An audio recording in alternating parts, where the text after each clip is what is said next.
So new finding out, or finding out as I usually call it. Probably some of you use this book, and probably many of you have heard of it, but in actual fact, over the years, it has received not a lot of promotion, really. You know, from time to time, maybe every couple of years or so, I give a presentation on it somewhere, but say at an expo or something like that. But it really, there's no kind of sales staff out there visiting schools or promoting it actively or anything like that. And yet somehow, despite that, over a period of time, it has sold somewhere between 2 and 3 million copies, which is a lot. I never imagined it would when I first wrote it, but that's the reality. And it hasn't been really because of promotion. It has been really because it works in the classroom. It's it's mostly word of mouth and reputation. When I say it works in the classroom, it doesn't work in every classroom. Every course book is suitable for some kind of classes and not suitable for other kinds. And New Finding Out is really suitable for children who don't have much time to learn each week. So it's suitable for a sort of once a week class, twice a week class, or a little bit more maybe, but that kind of lesson. So if you're teaching less than that or more than that, it's probably not suitable. So if you're teaching like once a month, it's probably not suitable because the children won't be able to keep up with the reading and writing. And if you're teaching in an immersion program, it wouldn't be suitable because it's a different style of teaching. Some of you probably teach in immersion programs in the daytime and then maybe have an after-school class in the evening and know how different it is. Teachers who use methodology which is appropriate for an immersion program often get frustrated in after-school classes because, the needs of the students are quite different and the students don't seem to be making progress. And the same applies in the other way around. Teachers who teach in a once-a-week kind of class and then get a job in an immersion school often find the transition very difficult. It's a different approach, and Finding Out is appropriate for the after-school class or the once-a-week language school class or something like that, or twice a week, 3 times a week possibly, but probably not more than that. It's also the age range it's suitable for. It's anywhere in elementary school is okay. And children starting at any grade of elementary school is fine because it doesn't really depend on which grade they're in. It depends on their English ability. If they're beginners in 3rd grade, then they should start on Finding Out Book 1. If they are beginners in the 1st grade, they should start on Finding Out Book 1. It's the same. It can also be used at the end of kindergarten if the children have studied a bit of English before. I've often used this in the last year of kindergarten, but only with children who've had experience with English in the first 1 or 2 years of kindergarten, then they're ready for it. But children who go straight into it in kindergarten with no English before will find it difficult. One thing, of course, is because of the emphasis on writing, the younger children find that difficult because it has all 4 skills in the course. It's interesting, those of you who've been in Japan a long time will know that Finding Out played a significant role in supporting a lot of teachers in Japan indirectly. There are many things which wouldn't have been possible without this course. I mean, ETJ wouldn't have been possible. The expos wouldn't have been possible. The Birmingham University MA programs in Japan wouldn't have been possible. There's many other things which came because of the kind of credibility from this course. So it's, just for interest, it's played a significant role. I certainly couldn't have done a lot of things I've done if this course hadn't been published. But that's history. What's important now is, its relevance and whether it still is at the cutting edge of language teaching, English teaching for children, and whether it's still innovating. And I want to try to show today that definitely it is, both in this presentation and in another one at 2:50, where I'll be talking about some of the, especially on some of the newer developments. I think that the first key point about finding out is it wasn't developed to be published. It was developed for my schools a long time ago. It actually was developed through a trial and error process over 10 years with many great teachers who gave me feedback, constant feedback and criticism. And it went through that phase, and it definitely came out of the needs of the classroom, which is why I think it has survived and still does very well. You know, because basically it came out of the classroom, which many of us are teaching in. So it's relevant. You know, most course books which are developed by, especially by major publishers, are not developed that way. They are commissioned by a publisher. A publisher will decide we need a course book for elementary school children, and it will, you know, it will be, and somebody will be assigned, people or one or more people will be assigned to write it. And there'll be a lot of market research, of course, you know, looking at other course books and thinking, well, you know, what things work in other popular course books and that kind of thing. And also the publisher will use resources that they've published in other books and this kind of thing. And I can understand the logic of that, but it leaves me a bit cold. I like books which come directly out of the classroom, whether it's my book or other books. I don't want to say that my book is the only book which works. Of course it isn't. I'm just saying it works. It's one of the books which works. But another issue is that most major course books are developed to be sold in more than one country, because of course they need to be to justify the money which is spent on producing them. So they're actually, a book for Japan will also be sold in Korea and China and various other countries, and that makes sense from a lot of points of view, but unfortunately the situation in the classroom is often very different in these other countries, and so compromises need to be made. You know, I certainly, you know, the situation in Korea, which is now is quite different in many ways from the situation in the classroom in Japan.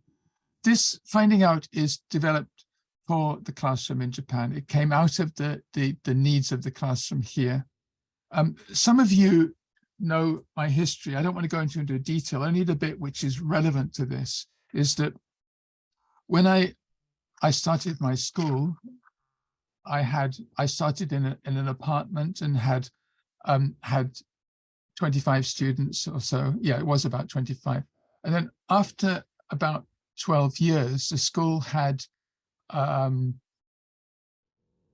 I had about 50 full-time staff, and about the same again in franchises in Korea and Thailand. That growth was phenomenal, obviously, and it was totally fueled by the course for elementary school children, which became Finding Out. It was this course which drove that growth. So I can say, you know, without doubt that it works. And not only it works, but it works with the parents, because that growth wasn't possible unless the parents liked what I was doing, what the school was doing. And so a big part of this is making real progress with the children, and also the parents need to be able to see that the children are making real progress. So let's talk a little bit about the course in detail. First of all, Finding Out has 5 levels. The artist, by the way, is a famous artist in the UK for children's material, Chris Riddell. He's also a political cartoonist. Those of you who from the UK may recognize his name. You see him in a lot of newspapers. Especially, I think, he writes for The Economist, The Observer, and I mean, he draws pictures for those newspapers. And he's illustrated some great children's material. Okay, and each level has kind of main core components. There's a class book, which is this one, which, oh, sorry, that wasn't supposed to happen. The class book, which is obviously for use in the class, and I'll show you some pages in a minute. The home book, which is for use between classes. The reader actually is for the first 4 levels. The 5th level, by that time, the children should be able to read a wide variety of things. And the flashcards. The flashcards are, yeah, I mean, really necessary because so many of the activities involve these flashcards, and they make a big, if you don't have the flashcards, it certainly weakens the program. Those are the main components.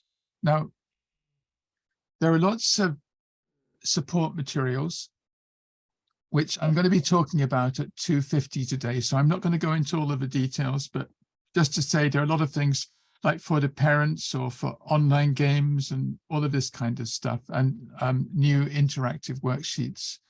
But one thing, let me just try and put this in the chat, just in case you don't have this, you don't know this link.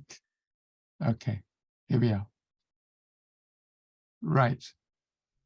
That is the, I just sent a link to the download site. On the download site, you can see there are a lot of free downloads. The teachers' books are free downloads. The teachers' books are written for less experienced teachers, and they're written for teachers who haven't used finding out very much before. So for more advanced users, I would suggest watching my videos on YouTube, where there's lots of videos which show how to do things in a more advanced way. And I've just posted a link to the YouTube channel.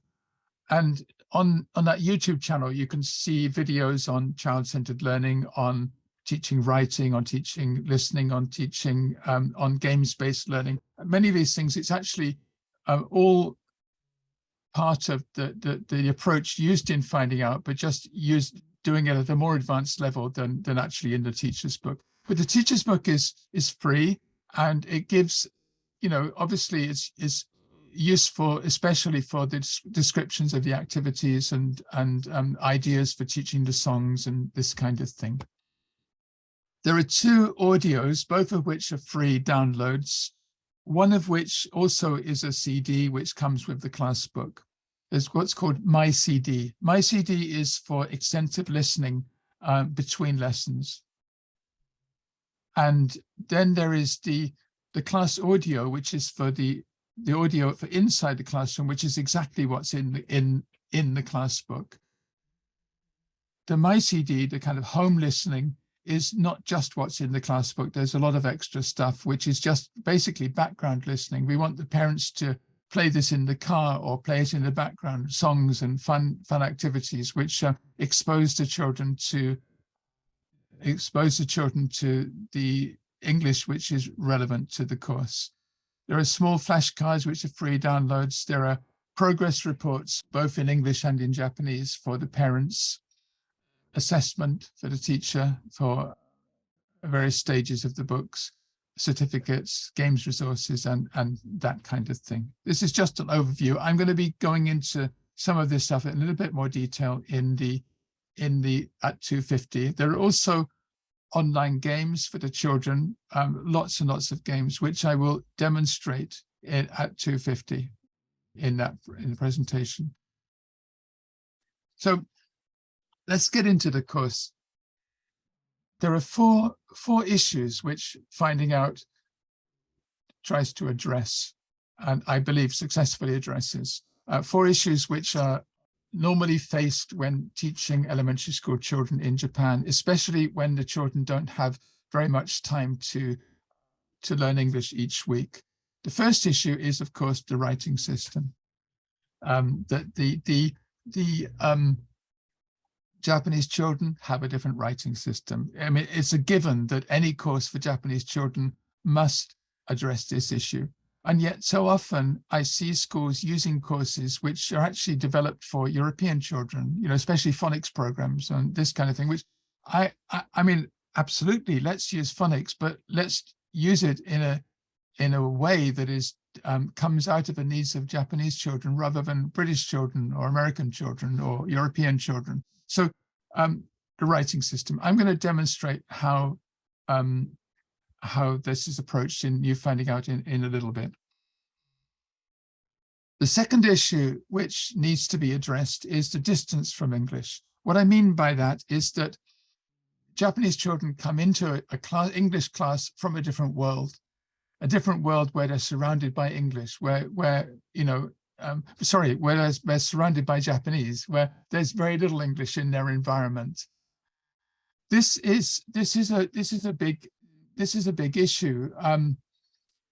You know, it's actually, this is one of the differences between the situation in Japan and the situation in many countries. In many countries, there is more English around those children outside the class.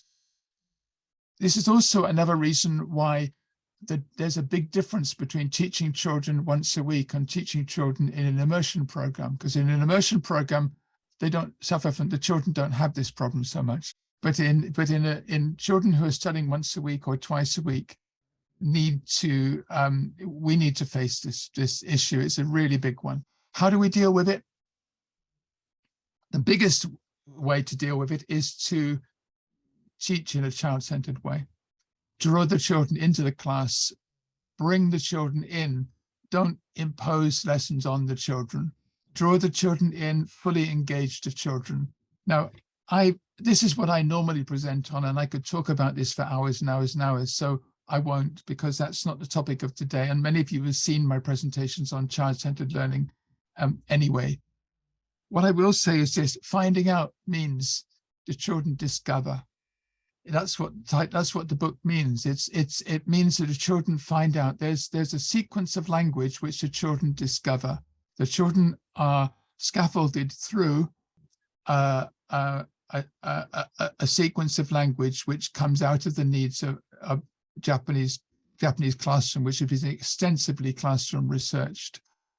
My academic background is in social psychology, specializing in child development, and my main interest is in constructivist psychology. This is a constructivist approach, and those of you who have seen my presentations on this will be very familiar with the methodology needed to draw the children into a class and fully engage them. A second issue that we often need to face is the parents' confidence.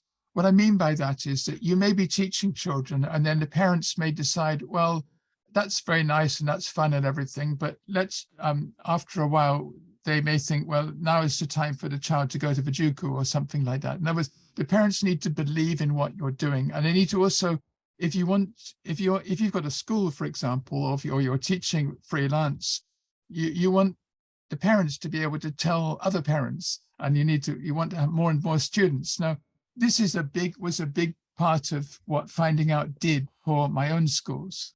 And of course, there are lots of factors which have an effect on this. But if I could identify one key factor, which I believe was the magic factor, if you like, and that was the effectiveness of Finding Out for developing the children's writing ability. Now, that is because writing is the most visible skill. If the children can speak in class, that's great. But when they go home, many of them don't speak. If they can listen, that's fine. But it's very difficult for parents especially busy parents, to see what the children are listening to. If they can read, that's better, because that's a bit more visible. But it's, you know, if the parents can see the children interested in reading books, that's great. That's really good. But the biggest thing of all, the most visible skill of all, is writing. When children write, everybody can see if they're making progress or not. The teacher can see it, the children can see it, the parents can see it. If the children, every week, they're taking home writing, and every week that writing is getting better and better and better and better and better, little by little, but always getting better, the parents have confidence in you. That is the magic thing. And Finding Out is really effective, I believe, for developing children's writing skills. And so we will look at that in a minute. How are we doing for time? We're fine. And the last point, the biggest one of all, is the lack of time. Finding Out is designed for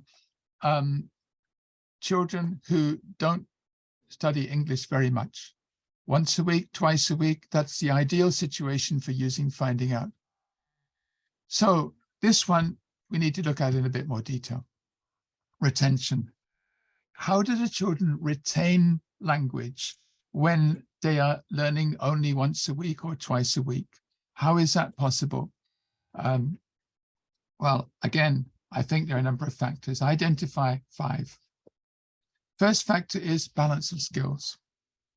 One skill supports another skill. If the children go to an English conversation school and only learn listening and speaking, unfortunately, I'm sorry, it's not deep enough. Retention is not enough. In an immersion program, yes, children can learn through speaking, especially if children go home or have friends who speak English. Yes, they can learn through speaking. They can retain language through speaking. But if children are learning once a week or twice a week, focusing too much on listening and speaking and not enough on reading and writing leads to low retention.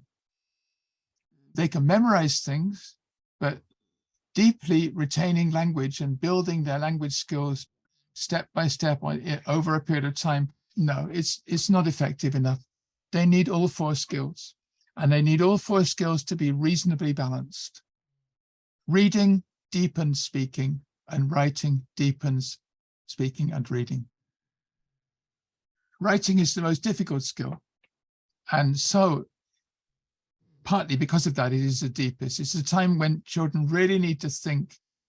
So all 4 skills support each other. You know, if the children learn too much reading and writing and not enough speaking, that leads to an imbalance too. So it's all 4 skills play a key role in retention.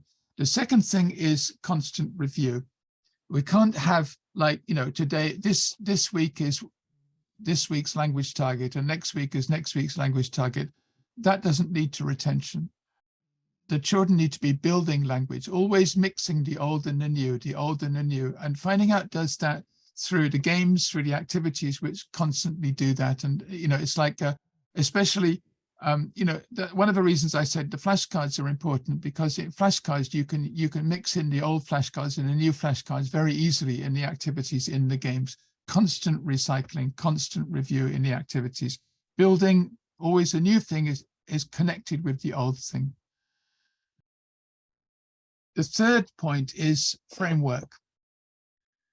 If knowledge is learned in isolation, it's very difficult to retain. Children need to connect one item of knowledge with another item of knowledge. Grammar is important for doing this. Grammar provides a framework which helps children to make guesses about new things that they encounter. And I don't mean grammar as it is traditionally taught. I don't think there should be any grammatical terms. I don't think grammar should be explained. I think grammar should be encountered through the activities, through the games. It's in the syllabus.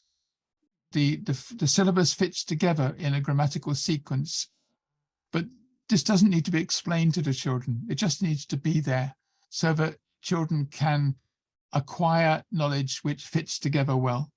The second framework is phonics.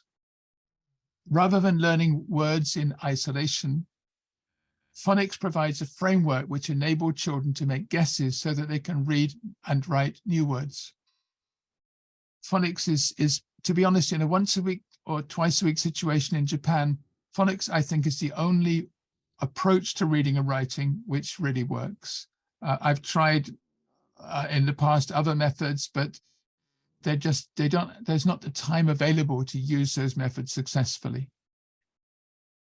And the fourth framework is, of course, again, the skills, one skill supporting another skill. Listening, speaking, reading, and writing together provide a framework, not just approaching things from one direction, but approaching the same knowledge, the same words, the same structures from various directions deepens the understanding of those, deepens the retention of those words and patterns.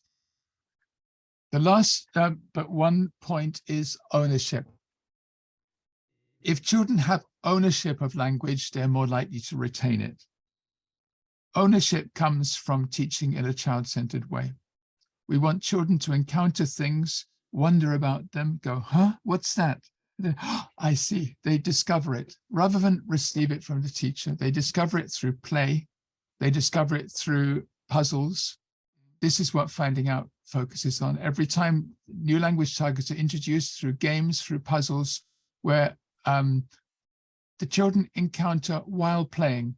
It's not explained to them before they play. They encounter them while playing. And then at the end, they discover it and they feel, yes, I did that. And that's ownership.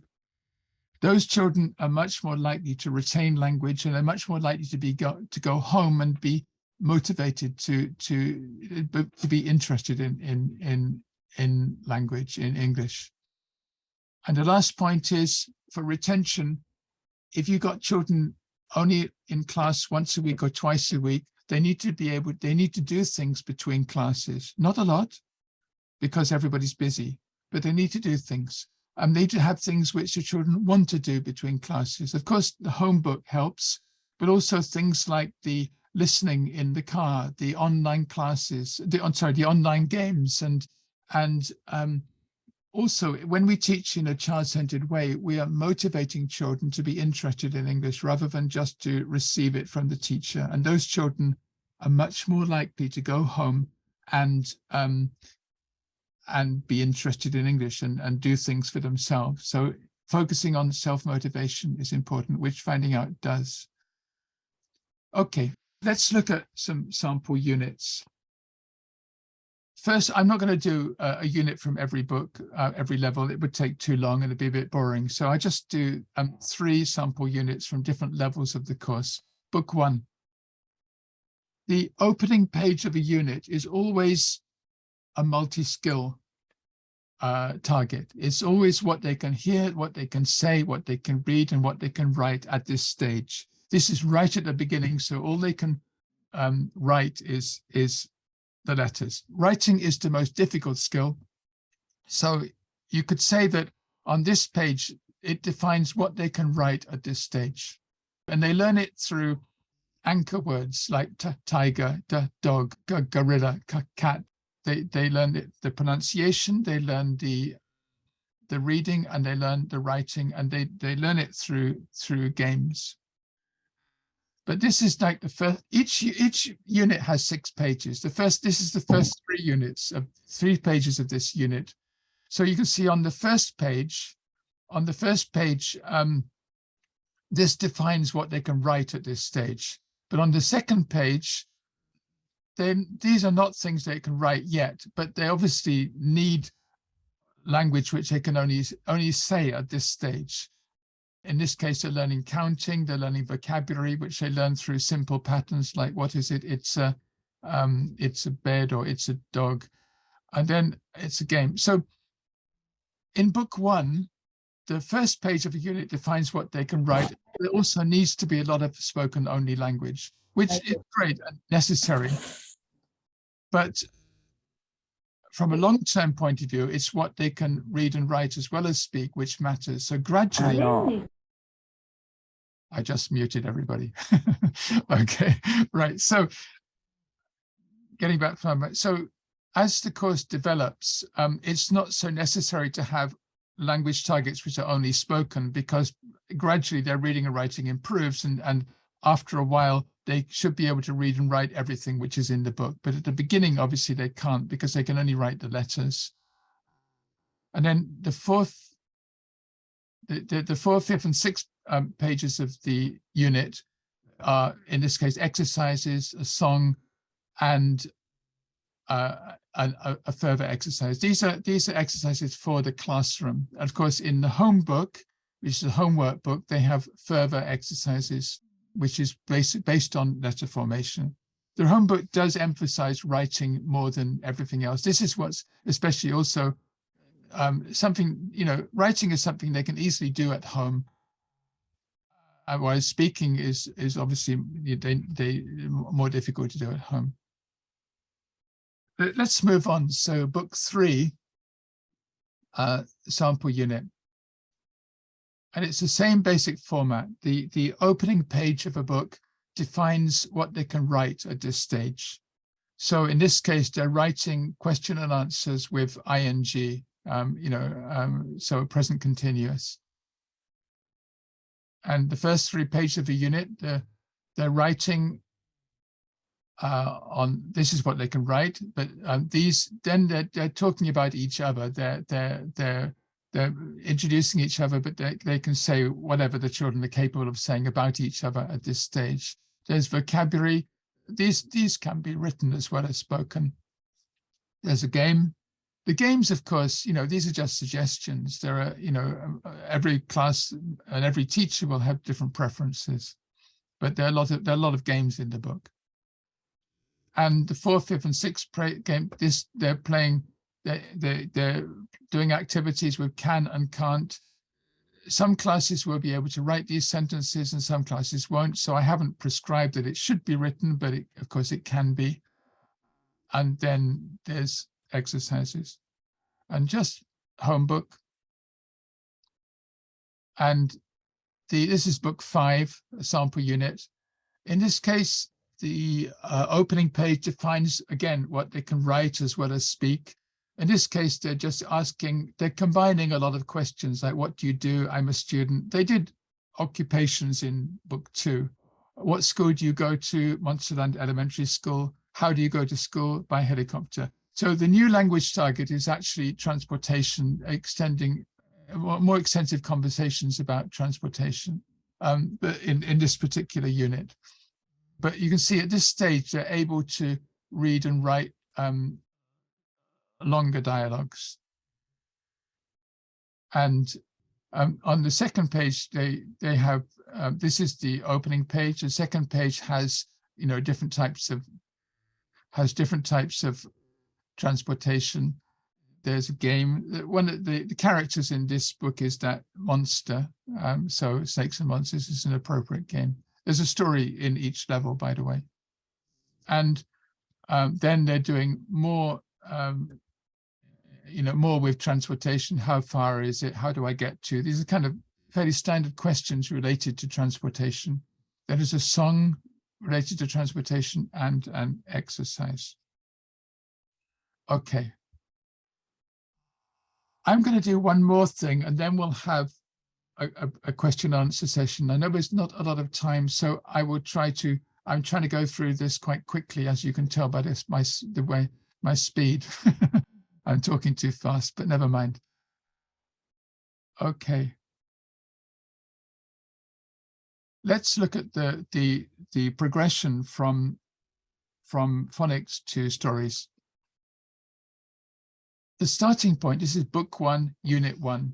And what the opening page is the vowels, apple, elephant, igloo, octopus, and umbrella. And using the anchor words for the model pronunciation. So however you pronounce the first sound of apple, that's how you pronounce a, and that's how the children will pronounce it. Or you can use the audio as a model if you prefer. So in the first lesson, children coming into the first lesson, possibly with no English or little reading and writing, and they come across a, e, I, o, a. And of course, Japanese children can relate to that because the children feel, oh wow, English is the same as Japanese. I mean, it's a sort of one of the principles about, one of the important points about, I think, constructivist psychology is that the children are always build on what they have already. It's not like suddenly do something different. It's always like a building, scaffolding from where the children are now. So when the children enter the classroom, they have Japanese language. We can't assume they have any English. So when they learn a, e, I, o, a, apple, elephant, and so on, that feels familiar. And that feeling of familiarity is really important. It gives them confidence to move forward. And then, of course, we need to go into the consonants. And the consonants are introduced over a few units, because I do like 4 or 5 at a time. And then the next stage is joining the vowels and consonants. So they need to learn that at is not at, but at, and that they play and play and play games. And so until they do this stage is pretty important. And the next stage is joining CVC, consonant, vowel, consonant. So again, this is a pretty fundamental stage, and for pronunciation, for reading, and for writing. So all of this is introduced in a step-by-step way. And then they move on to longer words. But if you notice that so far, only the short vowels have been introduced, because the focus is not on knowledge, it's on skill. I think there's often, I think phonics can easily become a kind of mathematics, where it's like becomes like a logic exercise, or often with too much input for Japanese children.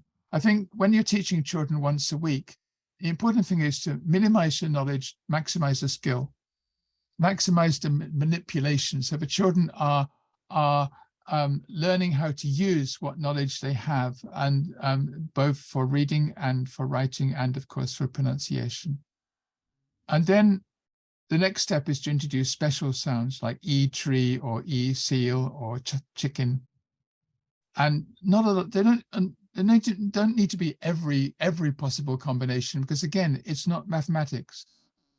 And it just needs to be enough to give the children the confidence to read. And then after that, you can introduce more sounds in context. So using more of what's called a top-down approach, more of a whole language approach. But so in finding out, there's about 25 or so special combinations, and I think that's enough to introduce in this way, in this sort of what's called a bottom-up approach. And then in book 2, the children, that was all from book 1. Book 2, the children are beginning to put things together. Of course, they can read and write sentences in book 1, but only very basic ones. But in book 2, they're beginning to develop different sentence patterns, and then they put them into short stories. So you have something like this. Hello, I'm Fred, I'm an animal, I'm not a gorilla, I'm not a snake. And these passages are designed to be read, but they're also designed to be spoken and to be written. So Akiko can stand up and say, hello, I'm Akiko, I'm a girl, I'm not a banana. And so it can be personalized. And then Akiko can go home, and for homework, she can write write about herself using this reading passage as a framework. So in this way, it's multi-skill. One skill interlinks with another skill, and it's deeper than just treating a skill in like reading in isolation. In book 3, from book 3 onwards, all of the reading passages are about children in different countries around the world. So this provides an opportunity for children to become, for you to do things related to these countries. So in this case, good morning. This is early in book 3. Good morning, I'm Carmen, I live in Madrid in Spain. So again, Akiko can say, good morning, I'm Akiko, I live in, I don't know, wherever, Hiroshima in Japan, kind of thing. So this is, it's for always personalizable. And then as the course develops, these reading passages become longer and more complicated. Like, I'm Rana, I'm from Egypt. I live in an apartment in Cairo. I live with my father, my mother, my grandfather, and my grandmother. So again, this is totally personalizable. The Japanese child, like Akiko, can stand up and say the same thing about herself, and she can go home and she can write a story about herself using this as a model. And this is from book 5. You can get the idea. So we have 5 minutes for questions. Sorry about that. Yeah, okay. There's a question here from Ian Clark. I wonder how sight words or aggressed in the new finding out paradigm. Yeah. So if you're teaching children like once a week or twice a week, sight words can definitely be learnt, but in order for them to be learnt, they need to be recycled a lot. So if you introduce a sight word like once or twice and then expect the children to learn it, they're not going to be able to. They can learn phonics that way because they're building a framework, they're building a skill, But they can't learn sight words that way. So if you do introduce a sight word, you need to make sure they see it a lot. To give an example of that, in book 1, the sentence, what is it? Well, isn't it are phonically regular, but what is not? So what is introduced a lot. They see what all the time. In that way, they can learn it. So in the early stages, the aim is to give the children confidence. So that's why there aren't many sight words earlier on, because we want the children to, always want the children to feel, yes, I can do it, not English is difficult. So, and then, but if you feel that the children are ready to learn more sight words, that's no problem. But if you do introduce sight words, just make sure they see them frequently. That's all. Another question here is, should writing be a large or small part of a lesson? A big thing about writing is it needs to be regular. Rather than it being a lot, it needs to be regular. If you do no writing for a few weeks and then a lot of writing, it doesn't work. You always have to do a little bit of writing, especially when in the early stages. Like if they're, book 1 or book 2, I would say always do some writing. You can give, if the children will do their homework regularly, then you can give most of the writing for them to do for homework. But you always need to do a little bit in class, even if it's just to show them what they need to do for homework. They need to know what they need. They need to have enough confidence to be able to do their homework. So I actually, in the early stages, would always do I would do about 10 or 15 minutes of writing in a lesson, and then the rest of it for homework. And it would always be a kind of launching pad for their homework. Later on, as I develop a relationship with the children more and more, I can trust them to do almost all the writing for homework, and I don't have to do so much in class. Okay, how do our books based on the students' years? On the students' grades, it doesn't have to be related to grade. The most important thing is English ability. So if the children are starting in grade 1, then book 1 should be for grade 1. If they're starting in book 3, then book 1 should be for grade 3. If you're teaching privately and you combine children from different grades, that's okay up to a point. I wouldn't combine a first grader with a fourth grader, but a first grader with a third grader is probably okay. So within a couple of grades of each other, it's okay. If you're teaching at a school which is formally related to the, where the grades are taught separately, then, as I said, it depends on whether they can read and write. If they can't read and write, they need to start from book 1. It's the foundation of the program. Okay, I run out of time, so we're going to have a short break now, and then after that, Ryan Hagland will give a presentation, and after that, I will give a presentation on new developments with Finding Out, and there's some quite exciting new things which have been happening. And then at the end of the day, we'll have a discussion on this. So thank you very much for listening. I was racing through that presentation.